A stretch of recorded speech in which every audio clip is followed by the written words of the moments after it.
If you're over 45, chances are you spent loads of free time outside as a child, whether it be after school, on weekends, or over the summer holidays. You probably even have plenty of stories about playing in the woods or riding your bike all over the neighborhood until it was dark and the streetlights came on. A far, far cry from how things are today.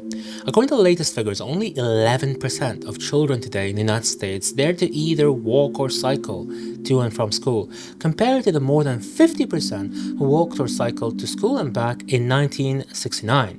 It's too tempting to think that kids these days are just lazy and far too interested in their smartphones, the internet, and TikTok and other social media, though I'm not quite sure what any of that has to do with walking to and from school. Either way, want to know the real reason kids don't walk to school these days and don't spend nearly as much time outside as previous generations did?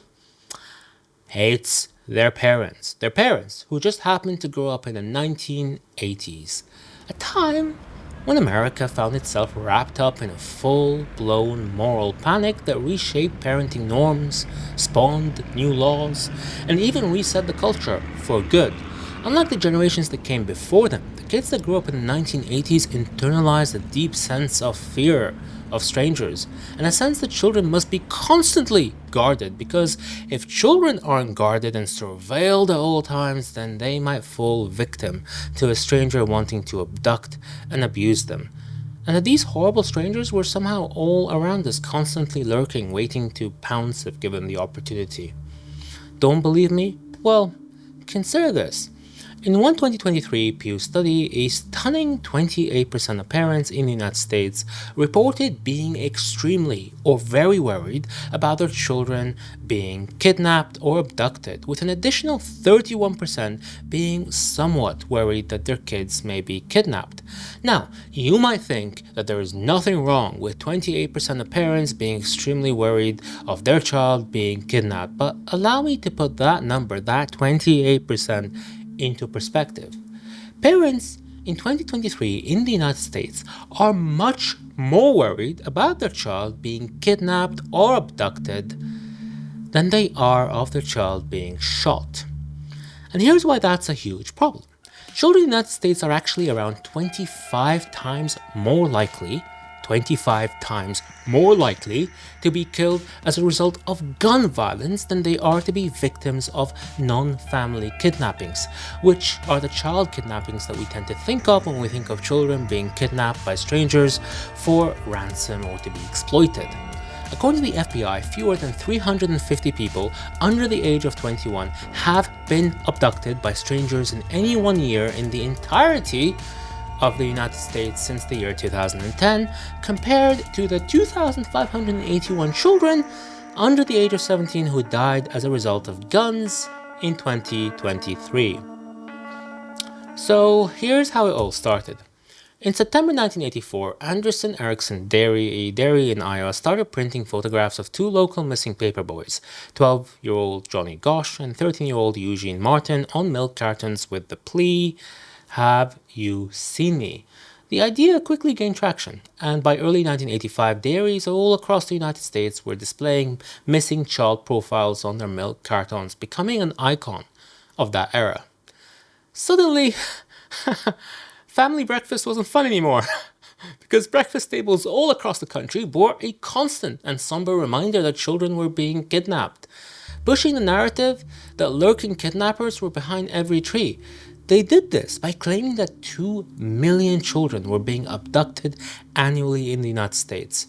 They got to that number by including everything from teen runaways to children getting lost and returned to their parents in a few hours, and kids being taken by non-custodial parents, turning a rare threat into an omnipresent danger. The funny part is that number 2 million.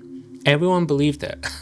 And internalized the idea that 2 million children were being abducted every single year in the United States to be abused and exploited by predators. Now, the problem is, 2 million children is roughly 3.5% of all children in the United States. And if true, that would mean that the average child's odds of being kidnapped throughout the course of their 18-year childhood was a staggering 60%.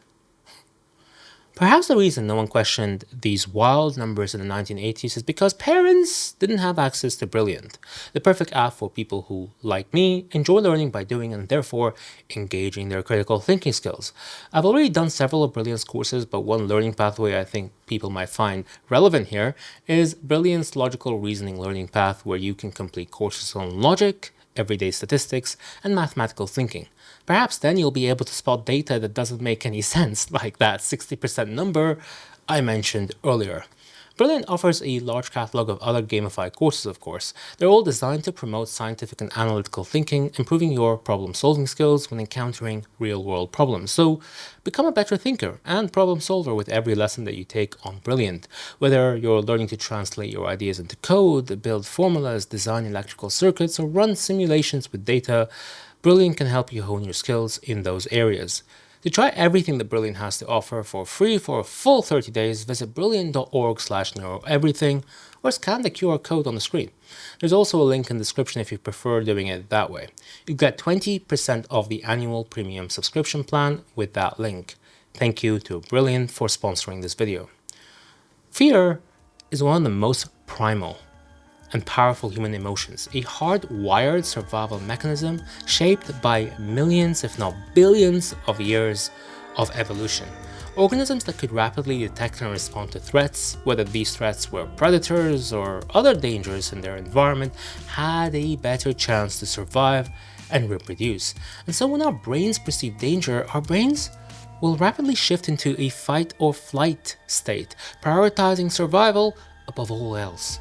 This intense focus and urgency can save our lives in true emergencies. However, just like it can save our lives, fear can cloud our reasoning abilities, distorting our perception, memory, decision making, and influencing our behavior. The command center for fear in the brain is the amygdala, an almond-shaped cluster of neurons deep in the temporal lobe. The moment a potential danger is perceived, the sensory signals from our eyes or ears reach the amygdala via the thalamus. This happens even before we've had the chance to consciously process what we saw or what we heard. One 2019 study found that mothers who were grossly overprotective of their children had substantially higher amygdala reactivity, meaning that their amygdala reacted much more when experiencing a threat than the amygdala of other more chill mothers. And it's long been known that veterans with PTSD demonstrate severe amygdala hyperactivity when exposed to a threatening face as shown by this MEG. That's because while exposure to acute fear makes you fixate on the source of danger, ignoring other information around you, exposure to chronic fear floods the brain with cortisol, eroding memory and cognitive function over time. This effectively turns off rational thinking and allows more primitive fear responses to dominate. This is the classic amygdala hijack, where an emotional response overpowers logical reasoning. Cognitive biases kick in as well, as fear fuels confirmation bias, where we more readily believe information that confirms our fears, and the availability heuristic, where we overestimate the likelihood of frightening events that easily come to mind, such as dramatic tragedies shown repeatedly on the news, like kidnappings. So while children in the United States are about 25 times more likely to be killed as a result of gun violence than they are to be kidnapped by strangers, parents today let go of all reason and choose instead to be fearful and anxious of strangers because that's what they were wired to believe when they were children growing up in the 1980s. It makes sense that these parents would think that way because they're not thinking straight. It just happens that there are so many other things that we don't think straight about today. The term fear-mongering gets thrown around a lot online, but I doubt enough people really understand what we mean by fear-mongering. It's fear-based manipulation. It's keeping someone or a group of people in a constant state of fear so as to reduce them to their most base instincts, less able to reason and think critically.